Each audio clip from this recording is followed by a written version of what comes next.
আজকে তৈরি করব চিকেনের একটি অত্যন্ত সুস্বাদু একদম প্রায় তেল ছাড়া রেসিপি, খুবই পুষ্টিকর। প্রথমে আমি এখানে নিয়েছি চিকেন, এটা পেস্ট করে নেব। হ্যালো বন্ধুরা, সম্পাস ক্রিয়েশনে আপনাদের সকলকে স্বাগত। এবারে নেব সাদা গোলমরিচ। সাদা গোলমরিচটা একটু গুঁড়ো করে নেব। সাদা গোলমরিচের বদলে আপনারা কালো গোলমরিচও ব্যবহার করতে পারবেন। তো এটা এখন আমি গুঁড়িয়ে নিচ্ছি। তো এখন আমার একটু ওই ধনেপাতা আর কাঁচা লঙ্কাটা যতটা আপনারা ঝাল খাবেন দেবেন। এটা একটু মিক্সিতে পেস্ট করে নেবে অল্প একটু জল দিয়ে। এবার চিকেন তো কিমা করা হয়ে গিয়েছে, ওতে দেবো সাদা গোলমরিচের গুঁড়ো 1.5 চামচ। এখানে কালো গোলমরিচের গুঁড়োও দিতে পারবেন। আর এখানে দেবো আদা রসুন বাটা দিলাম 4 চামচে 2 চামচ, পরিমাণ মতো নুন, আর একটা ক্যাপসিকামকে আমি ছোট ছোট করে কেটে দিয়েছি। ক্যাপসিকামটা আপনারা বেটেও দিতে পারবেন। বাইন্ডিংয়ের জন্য দিলাম ছাতু 1 চামচ। এখানে দেবো লেবুর রস, আমি এটা গন্ধরাজ লেবুর রস দিচ্ছি, আপনারা পাতি লেবুর রস দিলেও হবে। তো গন্ধরাজ লেবুটা আমার কাছে আছে আর এটার গন্ধটা খুব সুন্দর বলে এটাই দিচ্ছি।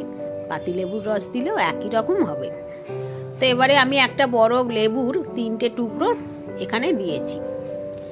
দিয়ে এবারে এটাকে মাখতে হবে। সমস্ত উপকরণগুলো একসাথে খুব ভালো করে মিশিয়ে দেবো।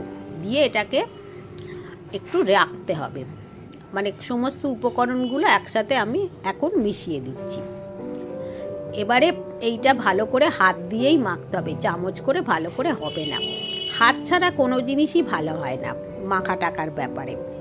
বন্ধুরা, আপনাদের যদি আমার এই রেসিপিটি ভালো লাগে, পছন্দ হয়, তাহলে অবশ্যই আমার চ্যানেলটিকে সাবস্ক্রাইব করার অনুরোধ করব। ইউটিউব থেকে দেখলে আর ফেসবুক থেকে দেখলে আমার পেজটা ফলো করার অনুরোধ করব। এখানে ধনেপাতা আর কাঁচা লঙ্কা বাটাটা দিয়ে দিলাম, দিয়ে আবারও মেখে নেব।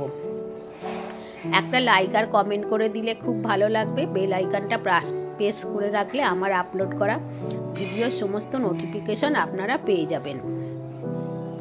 সমস্ত উপকরণগুলো আমি এখন একসাথে মিশিয়ে নিচ্ছি। খুব ভালো করে মেখে ফ্রিজের মধ্যে 1/2 ঘন্টা এটাকে চাপা দিয়ে রেখে দিতে হবে। তো এখন আগে সমস্তটা ভালো করে আমি মেখে নিচ্ছি, নিয়ে তারপরে এতে একটা ঢাকা দিয়ে দেবো আর দিয়ে এটা ফ্রিজের মধ্যে 1/2 ঘন্টা আমি রেখে দেবো। 1/2 ঘন্টা পরে এটা আমি বার করে তৈরি করব। এখন 1/2 ঘন্টা হয়ে গিয়েছে। এবারে এটা দেখুন তৈরি করব আমি। প্রথমে আমি এর মধ্যে থেকে, এই মিশ্রণটার মধ্যে থেকে এরকম গোল গোল চ্যাপটা চ্যাপটা একটু কোফতা বা কাবাব যাই হোক, এরকম করে একটু গোল গোল যেমন হয় ওরকম একটা শেপ দিচ্ছি। আপনারা অন্য রকম শেপও দিতে পারেন। তো এইভাবে আমি সমস্তগুলো প্রথমে তৈরি করব। তারপরে এটাকে আমি একটা প্যানের মধ্যে একটু এখানে দিয়েছি ভালো ঘি। এটা সাদা তেলেও করতে পারবেন, ঘিতে এটা খুব সুন্দর খেতে হয়। এর মধ্যে একটু অল্প ঘি দিয়ে এটাকে এইভাবে একটু মিডিয়াম টু লোয়ে, খুব একদম হাই ফ্লেমেতে কিন্তু এটা করা যাবে না, তাহলে পুড়ে যাবে। আস্তে আস্তে করে এটাকে তৈরি করতে হবে, এইভাবে আস্তে আস্তে করে উল্টে পাল্টে। আর গ্যাস কিন্তু একদমই এখন হাই করা যাবে না, একদম আমি এখানে মিডিয়াম করে রেখেছি। আস্তে আস্তে করে এটা হবে। তো এইভাবে এগুলোকে সব উল্টে পাল্টে সেঁকে নিতে হবে।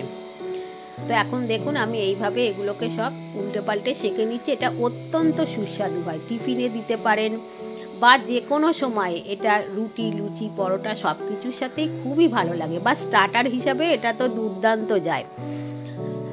এটা এবারে এইভাবে তৈরি করে নিচ্ছি। আস্তে আস্তে করব, এটা বেশি তাড়াহুড়ো করলে কিন্তু ভেঙে যাবে, কারণ এটা একটু নরম আছে।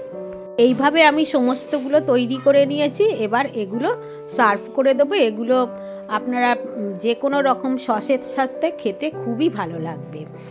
তো এখন এগুলো আমার রেডি হয়ে গিয়েছে। এবার এগুলোকে দেখুন স্টোর করেও রাখা যায়। আমি এগুলোর মধ্যে কিছু একটু কম ভেজেছি, যেগুলোকে আমি কৌটো করে ফ্রিজে রেখে দেবো। আবার যখন খাবার সময় হবে তখন এগুলো বার করে, কিছুক্ষণ আগে বার করে রাখি ফ্রিজ থেকে, তারপরে এটাকে আবার এভাবে তৈরি করে নেবো। অল্প সামান্য একটু ঘি বা তেল দিয়ে গরম করে নিলেই খাওয়া যাবে। তো এখন বন্ধুরা আমার সমস্ত রেডি হয়ে গিয়েছে। এবার আমার বিদায়ের পালা। সকলকে অনেক ধন্যবাদ। সকলে ভালো থাকবেন, সুস্থ থাকবেন। আবার আপনাদের সাথে দেখা হবে পরের কোনো এপিসোডে। আজকের মতো বিদায়।